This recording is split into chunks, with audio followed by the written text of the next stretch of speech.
आज हम लोग सीखेंगे इंडिया भिक्स के थ्रू बैंक निफ्टी या निफ्टी इंडेक्स ट्रेडिंग कैसे करते थे। आपके सामने इंडिया भिक्स का चार्ट लगा हुआ है और 1 आवर का कैंडल लगा हुआ है। अगर इसमें कैंडल स्टिक 1 आवर का लगा हुआ है, बीच वाला जो है स्टोकेस्टिक RSI है और सबसे नीचे वाला RSI है।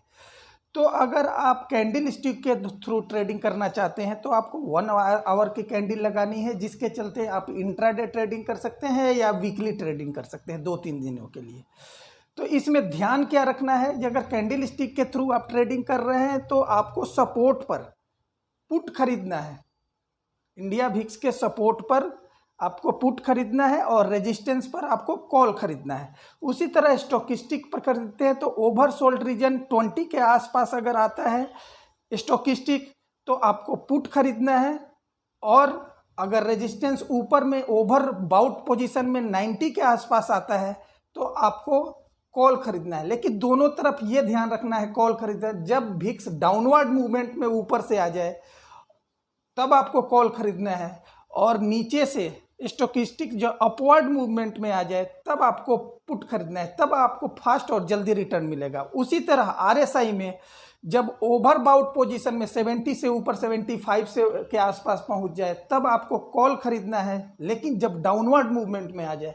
उसी तरह नीचे में जब ओवर सोल्ड पोजीशन यानी 30 के आसपास RSI पहुंच जाए तब आपको पुट खरीदना है, लेकिन जब मूवमेंट ऊपर के तरफ स्टार्ट कर दे यानी कि 35 या 40 के आसपास नीचे से मूव करके आ जाए तब आप अगर पुट खरीदते हैं तो आपको रिटर्न बहुत फास्ट मिलेगा। अब इसमें एक चीज़ और देख लेते हैं कि इंडिया भिक्स के थ्रू, ये तो हो गया आपको इंडेक्स ट्रेडिंग का स्ट्रेटजी बैंक निफ्टी या निफ्टी में। अब इंडिया भिक्स के ही थ्रू इन्वेस्टमेंट कैसे करते हैं, तो पहले कैंडल स्टिक्स जो है 1 मंथ का लगा लेते हैं। तो जब मार्केट में सबसे ज़्यादा फियर हो और कैंडल स्टिक के थ्रू सबसे हाई हो इंडिया भिक्स, और स्टोकेस्टिक्स जो है 80 के ऊपर हो या 90 के आसपास हो, और ऊपर से जब पहला कैंडल डाउनवर्ड बने तब आपको मार्केट में एंट्री करना है, ठीक है। और जब ऊपर से मंथली कैंडल जब नीचे 40 के आसपास आ जाए तो आपका प्रॉफिट बुक कर लेना है 1-2 साल के बाद, ठीक है। तो आपको रिटर्निंग सबसे फास्ट मिलेगी। उसी तरह RSI जब अगर 75 के ऊपर मंथली कैंडल में अगर रहे, मार्केट में सबसे ज़्यादा फियर है, उस समय आपको मार्केट में एंट्री करोगे तो आने वाले 5-6 महीने में ही आपके पैसे 2 गुने 3 गुने और 4 गुने हो जाते हैं इसका। और एक चीज़ आपको ये भी स्टडी करना होगा कि जिस समय मंथली चार्ट आप देख रहे हो या मंथली RSI पर आप ट्रेडिंग इन्वेस्ट कर रहे हो तो उस समय जो मार्केट में फियर है उसका कारण क्या है, और थोड़ा सा आपको ये स्टडी करना पड़ेगा कि इस समय किस सेक्टर में जो मार्केट में अभी फियर है उसका किस सेक्टर को सबसे ज़्यादा बेनिफिट मिलेगा।